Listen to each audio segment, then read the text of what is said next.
Hello and welcome back to another episode of MC Airsoft. My name is Mark and today we're going to be discussing my sniper loadout for Lion Claws 21. It was this past weekend, Memorial Day weekend 2022. So it is currently Memorial Day, so yesterday was the event, or at least the end of it, and I wanted to get this out while everything's fresh in my mind. This is going to be a longer video going over everything, so bear with it. I'm not going to be covering really the camping gear, but I think it's important to cover the gear afterward, so I can give you an after-action report kind of thing on what I used, how I used it, and how it worked, versus the theory of, oh, this looks cool, this is what I'm going to be running, but I've never used it before, right? So a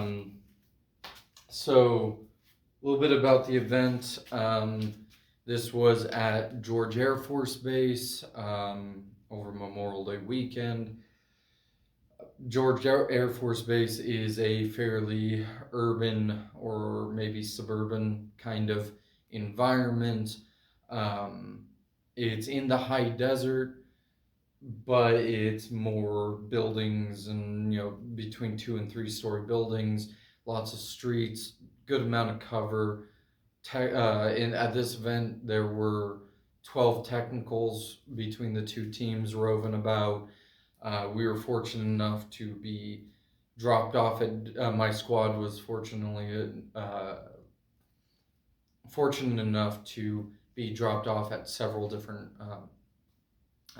points on the 2 days that we were playing, so didn't have to do a whole lot of running, which was good.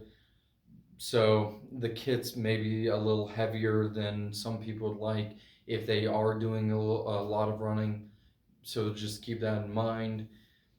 In addition to that, I will have to say that the wind was insane. The average was about 25 miles per hour according to the weather report, with gusts up to probably about 40 depending on where. There was one shot in particular that I took that, according to Google Earth, was about 250, 275 feet, and I had to deal with 3 crosswinds, so it was initially pushing to the right, or sorry, to the left, because I was shooting alongside a building, and then once it crossed over a street, that pushed it hard to the right, and then when it got to the other building where the target was, it pushed it hard to the left. So I didn't take super long shots. Some people out there might think, oh, 250, 275, whatever. My AEG can do that, and you're right. But can it do it in a 25 mile per hour crosswind with 3 crosswinds and all of that? So that's something to say. The longest shots I was taking were probably about 350. The longest kills, air quotes kills, I got were probably around like 3 to 310. The longest ones I could confirm on Google Maps was about 290. Most of the kills I was getting were in the around 150 to 200 foot range, but on limited exposure targets. These aren't guys just standing out in a field.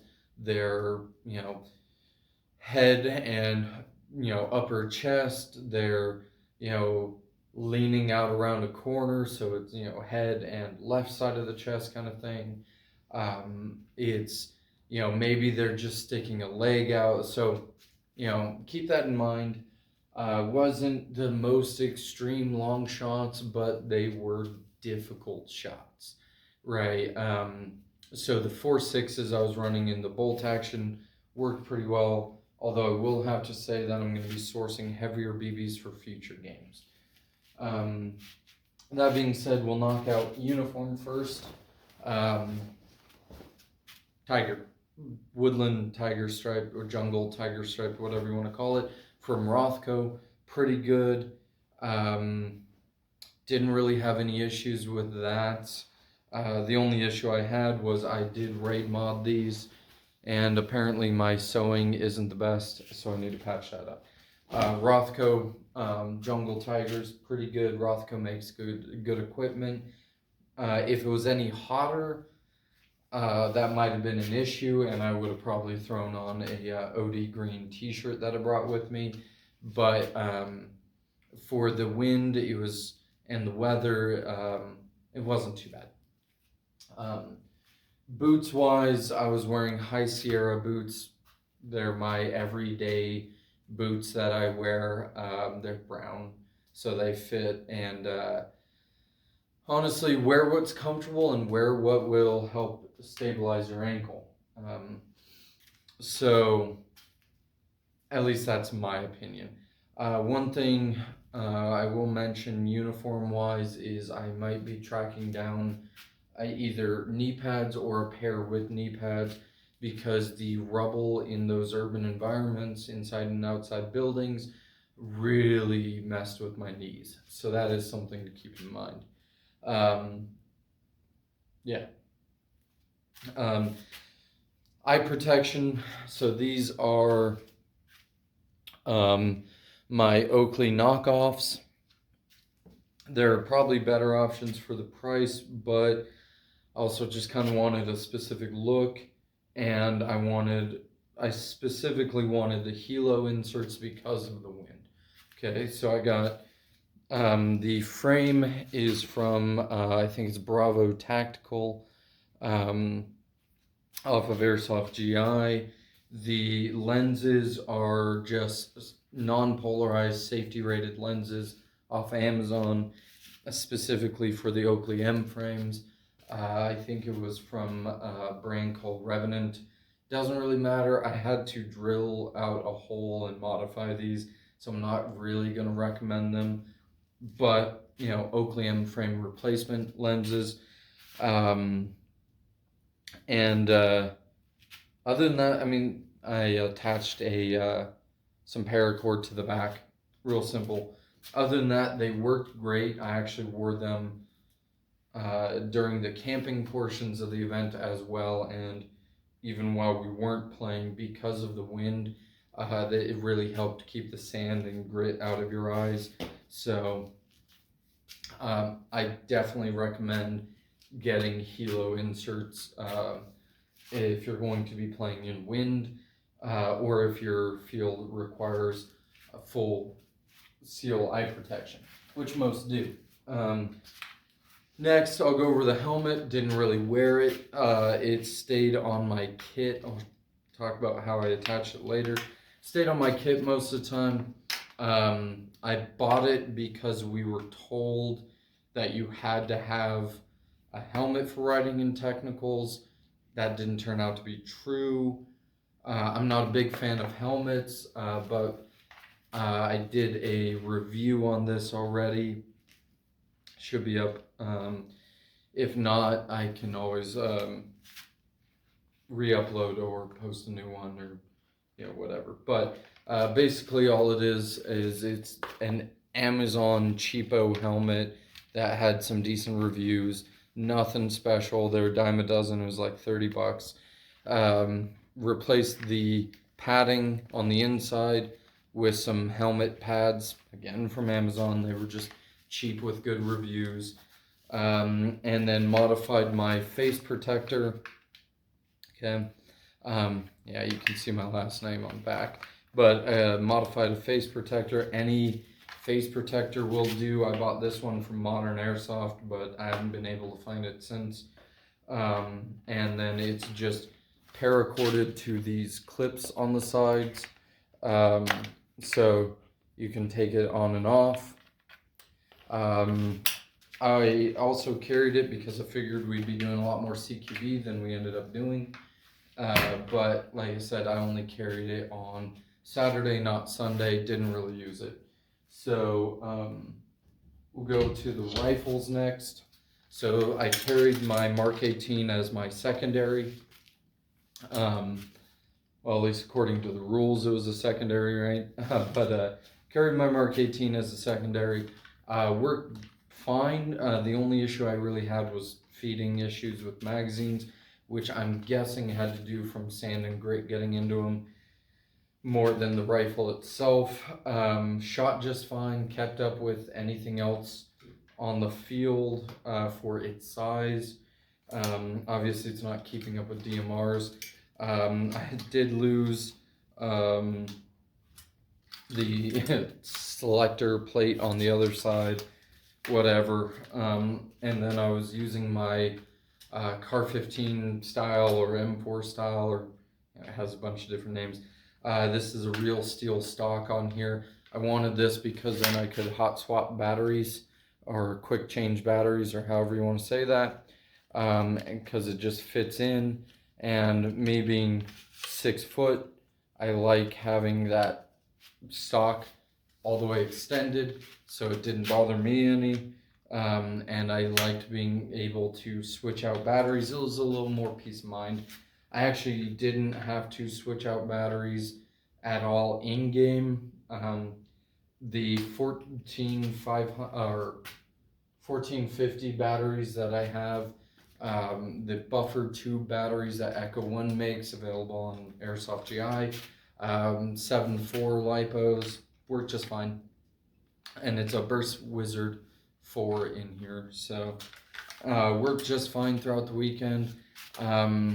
Like I said, had a little bit of issue with the feeding, and had a little bit of that AEG issue of where you have to flip it to full fire round and then flip it back to semi because it's seized. I need to do some tinkering with it. Other than that, you know, like I said, worked fine.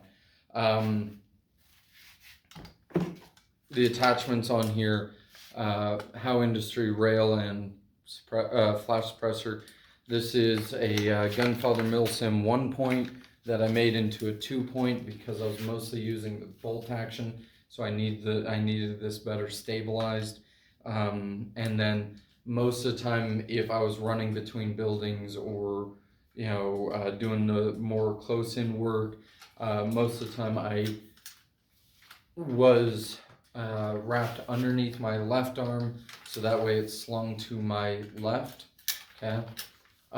Which really makes it difficult to push over to the right side. So if I was going to be using this for a length of time, swim out so I can pop corners, do what I need to do, and then it's right back, nice and easy. One complaint is, as a load-bearing sling, it does grind into your neck, so keep that in mind, because it doesn't have any padding, or if you're wearing a tall shirt. The red dot is the same red dot I've always had on here. The difference is I have the 3D printed Unity mount off of Colt's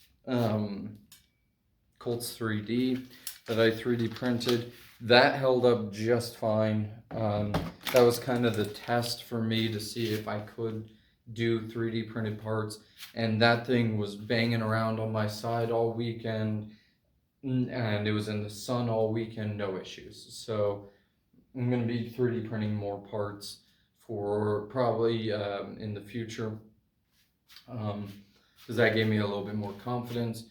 But yeah, shot just fine. So yeah, the next one, which honestly I didn't expect to use this nearly as much as I did. I expected that I'd probably put under 100 rounds through it each day.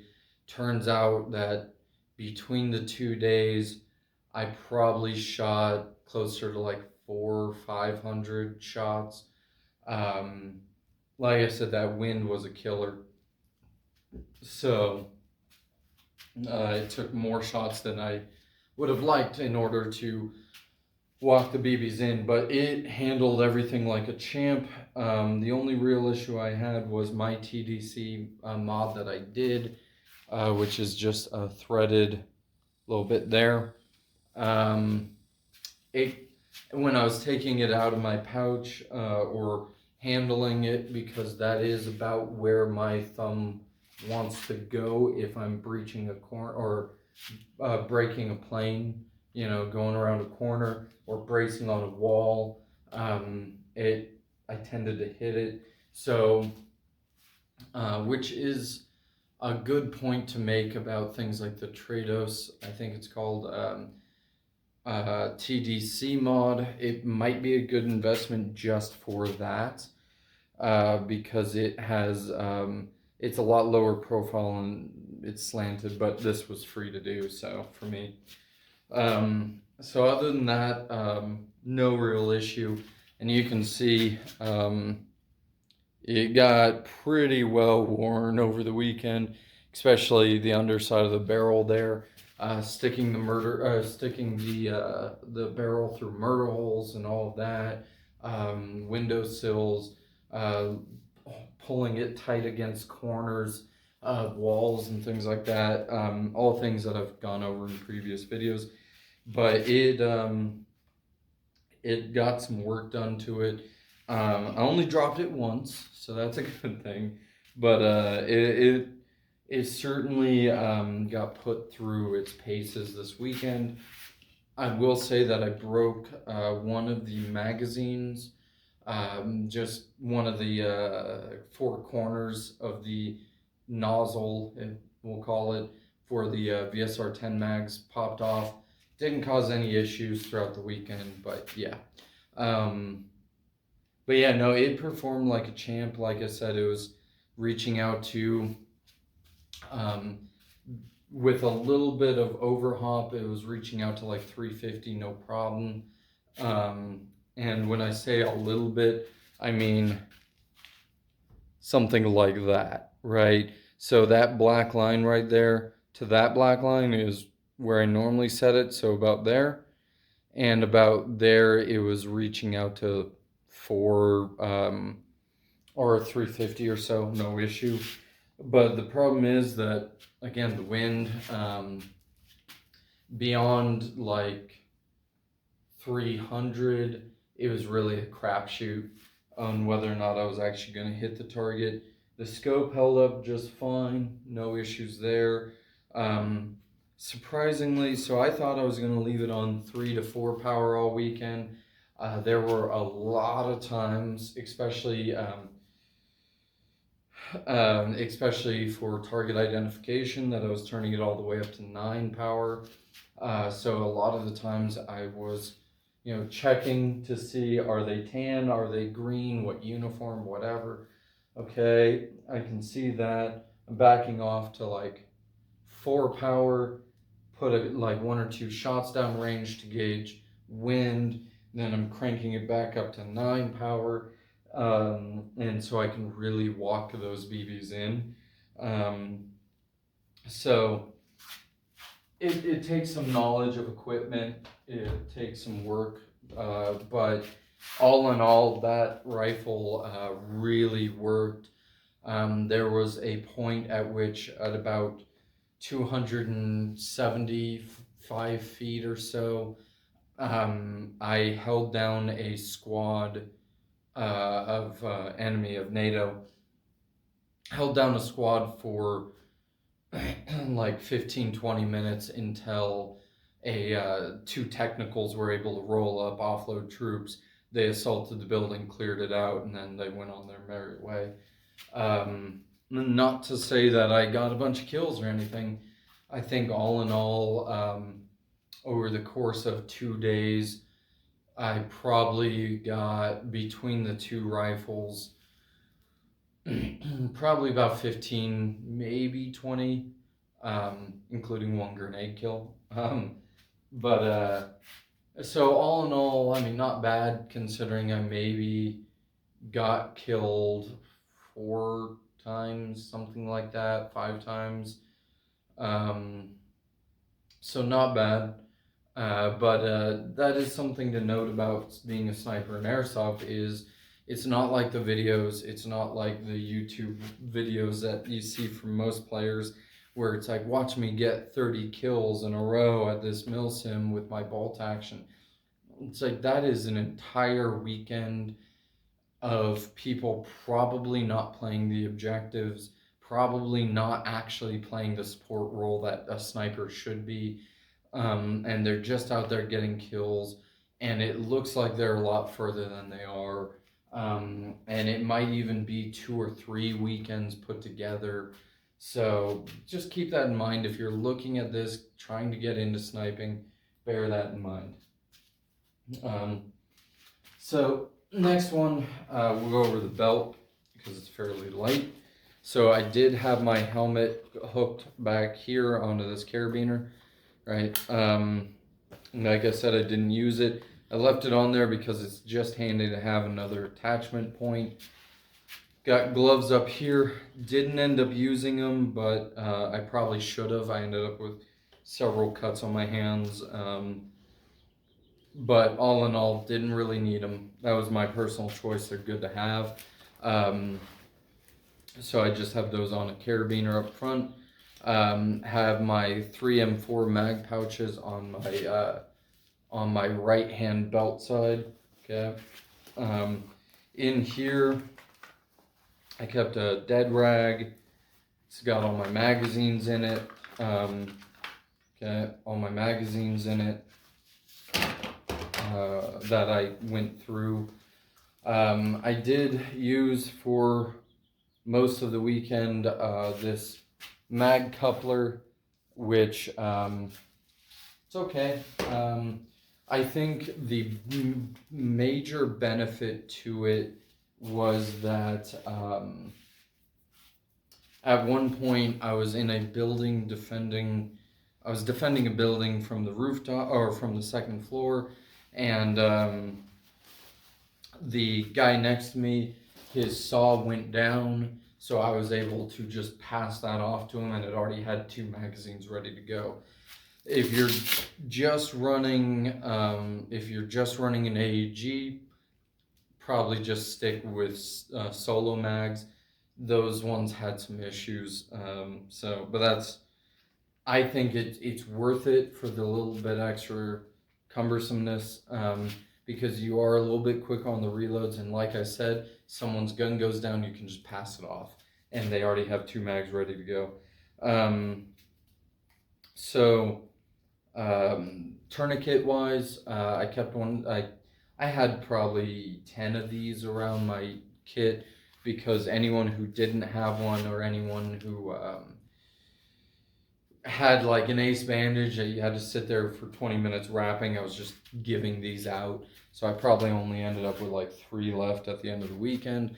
But these are cable ties by Trilancer, available on Amazon. I think these are the 2-inch version, and they worked really well. And I gave a few out to my teammates, gave a few out to other people that I just happened to be next to. And they work out to be like $2 each. So things like this little bit broke, this little clip broke. Does it still work? Yeah, you can still Velcro it around, no big deal. But little clip broke, so that's $2, not a big deal. And then for the bulk of it, we'll go over my plate carrier. So standing in the front, I got my team patch, which was given to me this weekend. So cool. Got more mags. So most of what I was doing was reloading directly off my chest, because that's how I prefer it. And then when I was in a lull, I could move my mags from my belt line onto my chest rig up here. It's held on by 2 carabiners and the Velcro, so it's not going anywhere. Got my blood type patch. Really, that is just to hold my my hose for my camelback. No big deal there.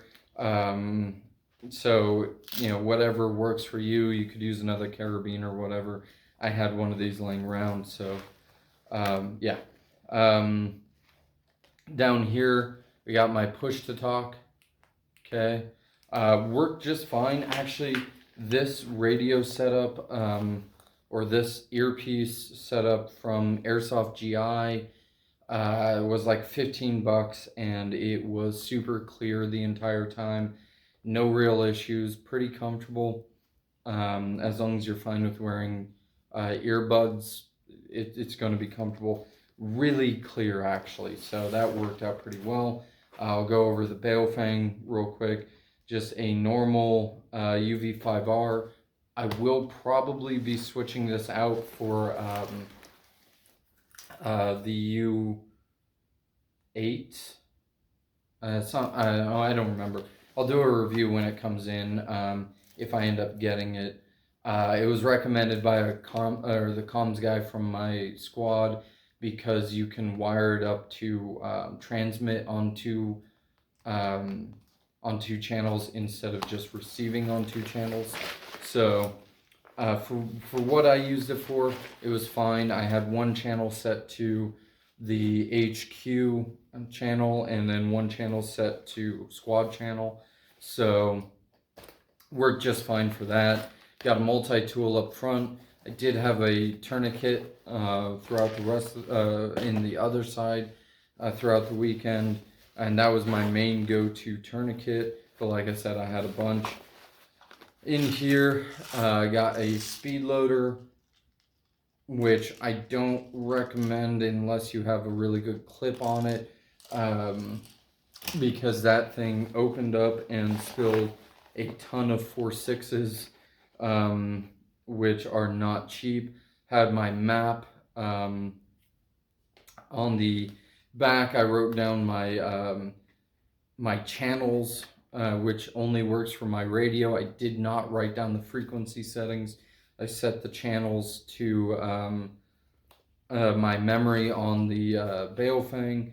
I set the frequencies to my channel memory on the Baofeng, and so all I did was write it down. That way, you know, it's not giving out frequencies or whatever. That's not really important at Lion Claws, but it's good practice. I got a Milwaukee marker in there as well, because they write always. So, and then Advil, because I've got bad joints.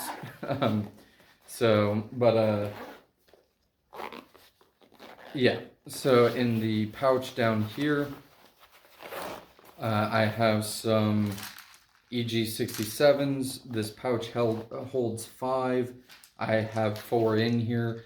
Fun story, I actually dropped it down a bathtub that had been, the faucet and drain had been busted out. So there was a guy underneath me that was giving our guys on the 2nd floor some issues. And so I was able to shove this through the crack in the bathtub, and it fell right next to the guy. So yeah, fun stuff there.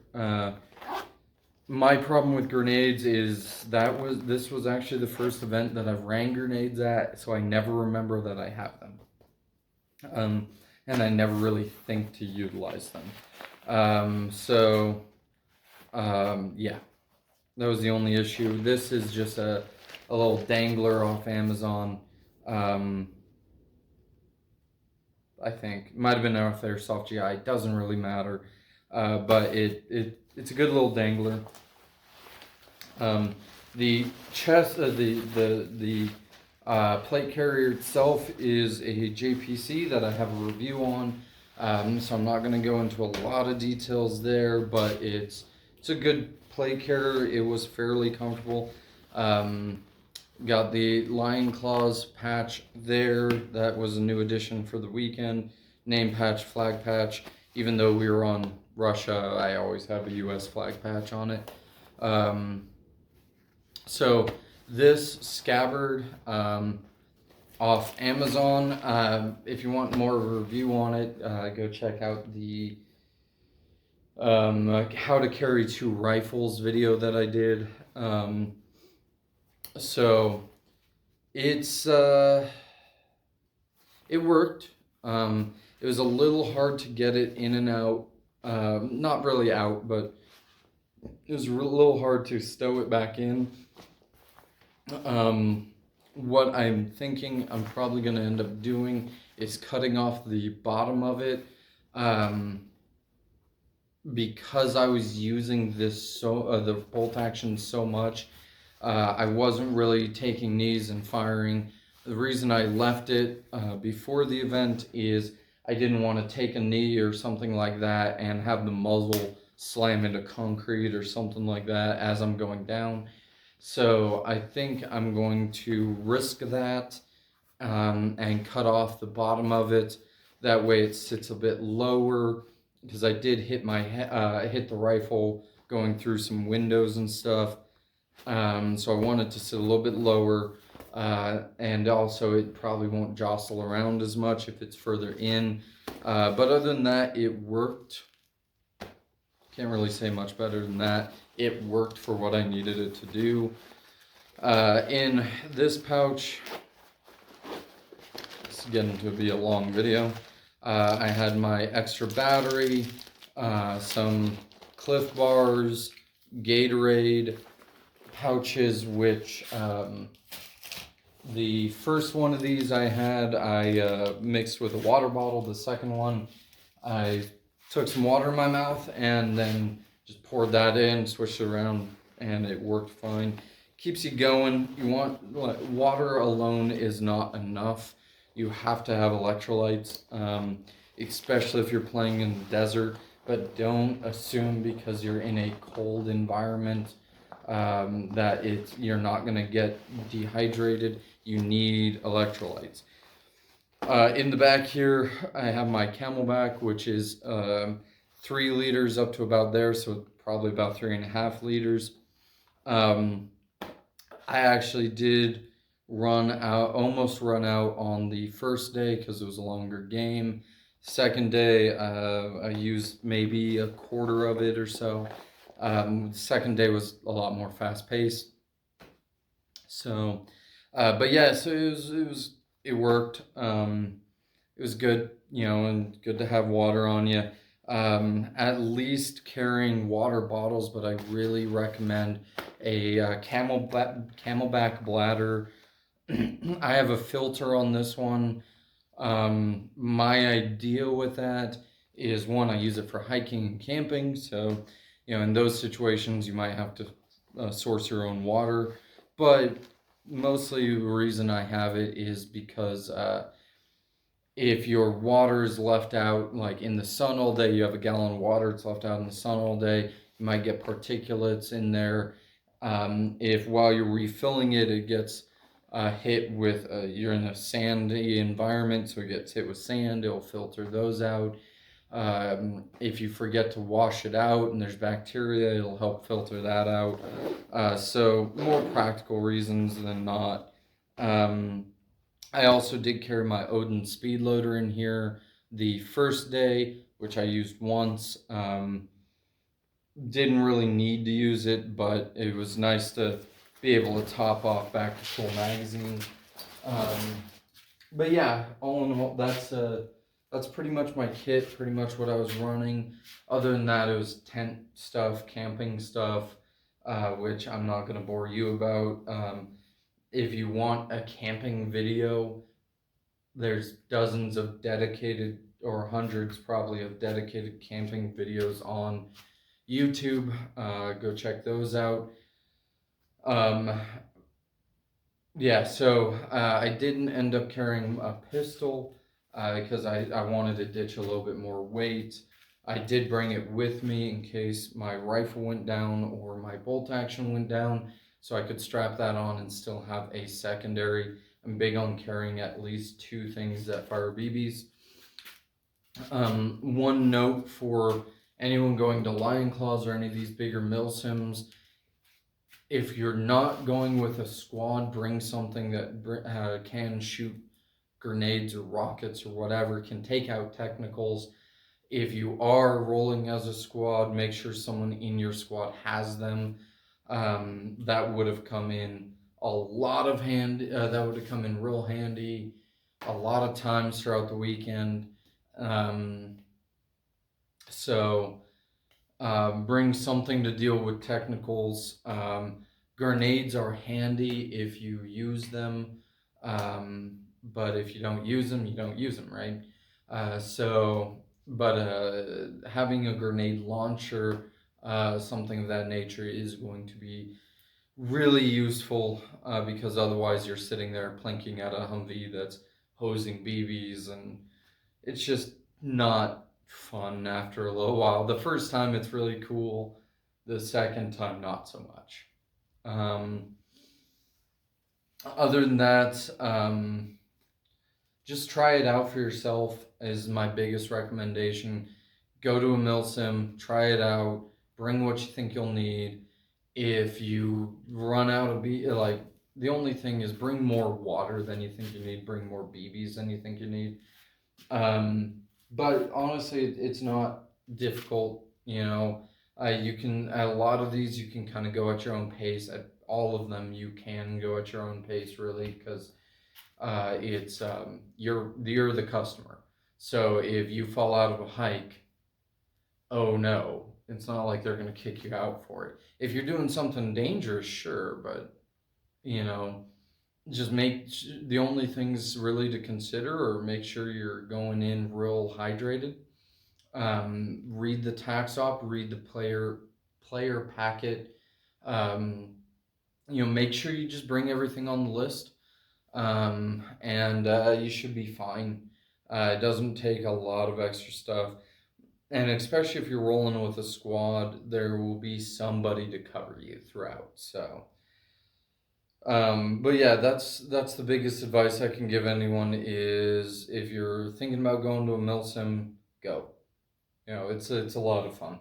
So it's probably the most fun I've had in a long time. So, and on the note of lion claws specifically, do they have their problems? Yes.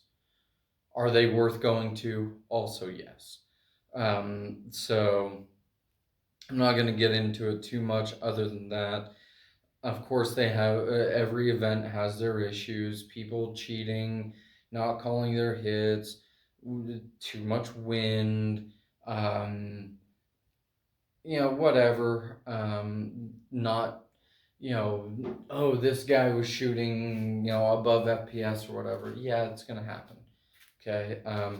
Did they do a good job within reason of checking chrono, checking all that? Yes. But could you check every single person on the field every day, maybe twice a day, 3 times a day, every time they go back to the car? Yeah, but then the event's going to be a lot more expensive because you have to have a lot more people, and it's going to take a lot of time out of the weekend. So, it's a trade-off. I wouldn't say I saw anything unsafe over the weekend. That the admin could actually control. Obviously, jumping off of things or through building windows or whatever, yeah, it can get dangerous, but the admin can't really control that. Read the tax op, read the rules. If anything changes, they'll let you know, but there were a lot of people who didn't read the rules, who maybe didn't think you could shoot through murder holes, or thought you could shoot through them, or were mistaken on the rules for vehicles and how to take them out. And just read the player packet, read the tax op, save it to your phone. That way, if anyone complains, you can pull it up and be like, hey, it's right here. So yeah, read the rules before you go, and that goes with any airsoft event, whether it's a big one, small one, local, 1 day game, local, like 15-minute games, or a milsim west, right? Read the rules. You're gonna be a lot better off if you do. And one of the other big things with it, the big takeaways, is go with a good squad. Go with a squad of guys or girls or whatever. Go with a squad of people that you're friends with if you can. If not, post up on the forum or the Facebook group or whatever ahead of time. Get a group to go with. You'll have a lot more fun, especially if they know what they're doing, or at least mostly. If they can communicate with you. And it's just a lot more fun if you actually have a group. Some of the parts where I was getting the most frustrated over the weekend when I was a little more solo, which I wasn't supposed to be, but my spotter died or I died and was trying to get back to him, or whatever. But for most of those times I was using the AR anyway, so it was safe and all that. But the most fun I had was when I was with my squad, with a squad doing good work, um, or at least a teammate. So that's the other big recommendation I'm going to make is get with a group of people. They might not be the best, but I assure you you'll have more fun than if you try and go solo.